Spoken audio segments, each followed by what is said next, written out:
3 దశాబ్దాల తర్వాత దేశంలో విద్యా విధానాన్ని సమూలంగా మార్చేస్తూ కేంద్ర కేబినెట్ నిర్ణయం తీసుకుంది. 4 దశల్లో నూతన విద్యా విధానం ఉంటుందని ప్రకటించింది.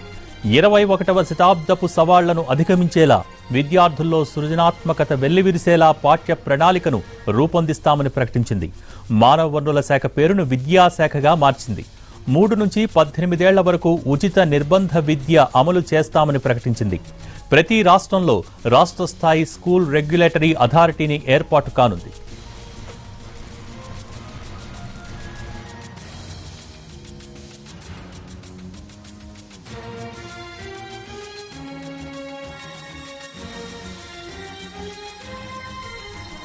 (5+3+3+4) విధానంలో కొత్త విద్యా విధానం అమలు కానుంది. మొదటి 5 ఏళ్లను ఫౌండేషన్ కోర్సుగా పరిగణిస్తారు. ఇందులో 3 ఏళ్లు ప్రీ ప్రైమరీతో పాటు గ్రేడ్ 1, గ్రేడ్ 2 ఉంటాయి. తర్వాతి 3 ఏళ్లు ప్రిపరేటరీ పీరియడ్గా వ్యవహరిస్తారు. ఇందులో గ్రేడ్ 3, గ్రేడ్ 4, గ్రేడ్ 5 ఉంటాయి. తర్వాతి 3 ఏళ్లను మిడిల్ స్టేజ్గా పిలుస్తారు. ఇందులో గ్రేడ్ 6, గ్రేడ్ 7, గ్రేడ్ 8 ఉంటాయి. గ్రేడ్ 9 నుంచి గ్రేడ్ 12 వరకు 4 ఏళ్లను హై స్టేజ్గా వ్యవహరిస్తారు. త్రిభాషా సూత్రాన్ని కొనసాగించాలని కేంద్రం నిర్ణయించింది. మౌలిక పాఠ్యాంశాల మేరకే సిలబస్ను కుదించి అప్లికేషన్ ఆధారిత విద్యా విధానం తేవాలని భావిస్తోంది. సైన్స్, ఆర్ట్స్ అంటూ పడికట్టు విభజనకు ఇకపై ఉండదు. పాఠ్య ప్రణాళికలో ఆటలు, యోగా, మార్షల్ ఆర్ట్స్, డాన్స్ తప్పనిసరిగా ఉంటాయి.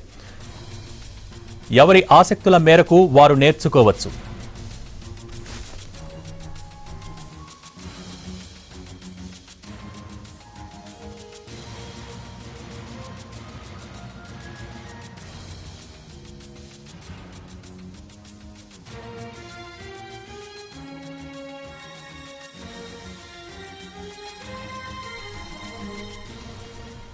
(1990లో చివరిసారిగా విద్యా విధానాన్ని మార్చిన కేంద్రం 30 ఏళ్ల తర్వాత కొత్త పాలసీ తీసుకొస్తోంది.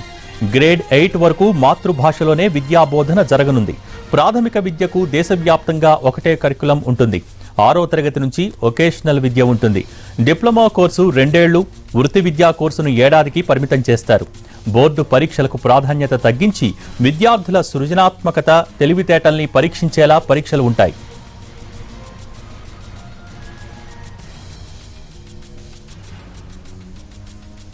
విద్యార్థుల ప్రతిభను ఎప్పటికప్పుడు అంచనా వేయటానికి నేషనల్ అసెస్మెంట్ సెంటర్ ఏర్పాటు కానుంది. టీచర్లకు కూడా నేషనల్ ప్రొఫెషనల్ స్టాండర్డ్స్ రూపొందిస్తారు. డిజిటల్ లైబ్రరీ కోసం బుక్ ప్రమోషన్ పాలసీ తెస్తారు. పారదర్శక ఆన్లైన్ విద్యా విధానం అందుబాటులో ఉంటుంది. గ్రేడ్ 12 వరకు కస్తూర్బా బాలికా విద్యాలయాలు ఉంటాయి. 2025 నాటికి అందరికీ విద్య లక్ష్యంగా కేంద్రం పనిచేస్తుంది. ప్రధాని అధ్యక్షతన జాతీయ విద్యా సంఘం ఏర్పాటవుతుంది.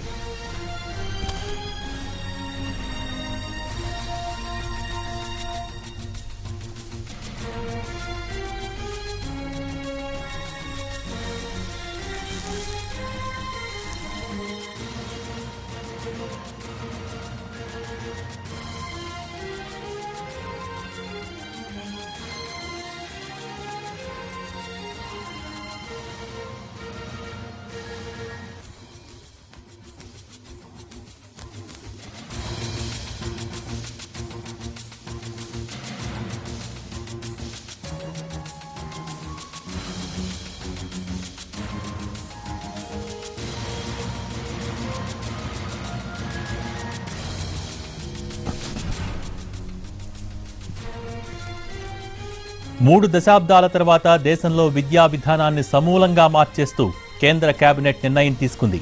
4 దశల్లో నూతన విద్యా విధానం ఉంటుందని ప్రకటించింది. 21వ శతాబ్దపు సవాళ్లను అధిగమించేలా విద్యార్థుల్లో సృజనాత్మకత వెల్లివిరిసేలా పాఠ్య ప్రణాళికను రూపొందిస్తామని ప్రకటించింది. మానవ వనరుల శాఖ పేరును విద్యాశాఖగా మార్చింది. 3 నుంచి 18 ఏళ్ల వరకు ఉచిత నిర్బంధ విద్య అమలు చేస్తామని ప్రకటించింది. ప్రతి రాష్ట్రంలో రాష్ట్ర స్థాయి స్కూల్ రెగ్యులేటరీ అథారిటీ ఏర్పాటు కానుంది.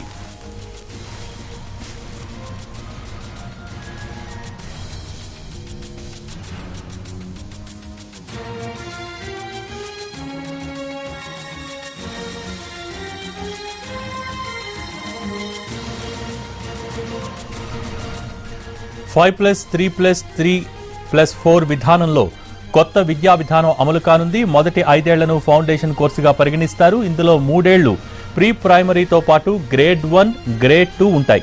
తర్వాతి 3 ఏళ్లు ప్రిపరేటరీ పీరియడ్గా వ్యవహరిస్తారు. ఇందులో గ్రేడ్ 3, గ్రేడ్ 4, గ్రేడ్ 5 ఉంటాయి. తర్వాతి 3 ఏళ్లను మిడిల్ స్టేజ్గా పిలుస్తారు. ఇందులో గ్రేడ్ 6, గ్రేడ్ 7, గ్రేడ్ 8 ఉంటాయి. గ్రేడ్ 9 నుంచి గ్రేడ్ 12 వరకు 4 ఏళ్లను హై స్టేజ్గా వ్యవహరిస్తారు. త్రిభాషా సూత్రాన్ని కొనసాగించాలని కేంద్రం నిర్ణయించింది. మౌలిక పాఠ్యాంశాల మేరకే సిలబస్ను కుదించి అప్లికేషన్ ఆధారిత విద్యా విధానం తేవాలని భావిస్తోంది. సైన్స్, ఆర్ట్స్ అంటూ పడికట్టు విభజనకు ఇకపై తావు ఉండదు. పాఠ్య ప్రణాళికలో ఆటలు, యోగా, మార్షల్ ఆర్ట్స్, డ్యాన్స్ తప్పనిసరిగా ఉంటాయి. ఎవరి ఆసక్తి మేరకు వారు నేర్చుకోవచ్చు.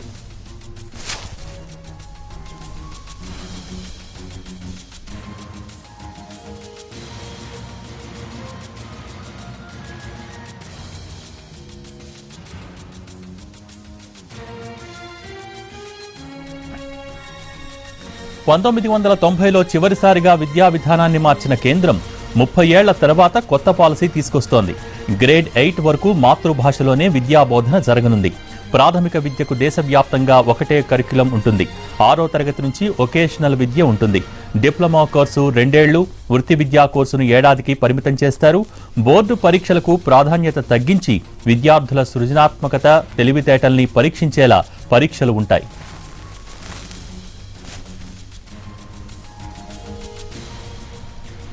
విద్యార్థుల ప్రతిభను ఎప్పటికప్పుడు అంచనా వేయడానికి నేషనల్ అసెస్మెంట్ సెంటర్ ఏర్పాటు కానుంది. టీచర్లకు కూడా నేషనల్ ప్రొఫెషనల్ స్టాండర్డ్స్ రూపొందిస్తారు. డిజిటల్ లైబ్రరీ కోసం బుక్ ప్రమోషన్ పాలసీ తెస్తారు. పారదర్శక ఆన్లైన్ విద్యా విధానం అందుబాటులో ఉంటుంది. గ్రేడ్ 12 వరకు కస్తూర్బా బాలికా విద్యాలయాలు ఉంటాయి. 2025 నాటికి అందరికీ విద్యే లక్ష్యంగా కేంద్రం పనిచేస్తుంది. ప్రధాని అధ్యక్షతన జాతీయ విద్యాసంఘం ఏర్పాటవుతుంది.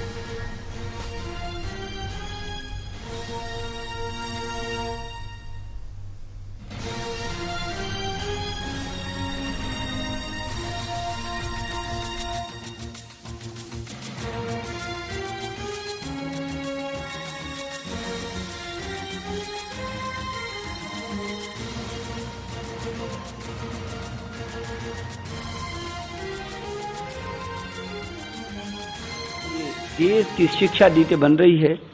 शिक्षा किसी भी व्यक्ति, परिवार, समाज और राष्ट्र की आधारशिला होती है और इसलिए व्यापक परामर्श और सब लोगों की चर्चाओं के बाद और जब हमने इसको पब्लिक डोमेन में डाला था उसके बाद भी 2,25,000 के करीब सुझाव आए। उन सुझावों में भी हमने उच्च शिक्षा और स्कूली शिक्षा 2 अलग सचिवालय बनाए, 15-20 टीमें विशेषज्ञों की बनाई, व्यापक उनका विश्लेषण किया और उस सब के बाद इसको एक शिक्षा नीति के इस निचोड़ पर ला करके आज माननीय प्रधानमंत्री जी की अध्यक्षता में हुई जो कैबिनेट है उसने इस पर अपनी अंतिम सहमति दी है। मैं मानव संसाधन विकास मंत्रालय, जो अब शिक्षा मंत्रालय के नाम से जाना जाए, क्योंकि ये देश की शिक्षा नीति बन रही है। शिक्षा किसी भी व्यक्ति, परिवार, समाज और राष्ट्र की आधारशिला होती है और इसलिए व्यापक परामर्श और सब लोगों की चर्चाओं के बाद और जब हमने इसको पब्लिक डोमेन में डाला था उसके बाद भी 2,25,000 के करीब सुझाव आए। उन सुझावों में भी हमने उच्च शिक्षा और स्कूली शिक्षा 2 अलग सचिवालय बनाए, 15-20 टीमें विशेषज्ञों की बनाई, व्यापक उनका विश्लेषण किया और उस सब के बाद इसको एक शिक्षा नीति के इस निचोड़ पर ला करके आज माननीय प्रधानमंत्री जी की अध्यक्षता में हुई जो कैबिनेट है उसने इस पर अपनी अंतिम सहमति दी है। मैं मानव संसाधन विकास मंत्रालय, जो अब शिक्षा मंत्रालय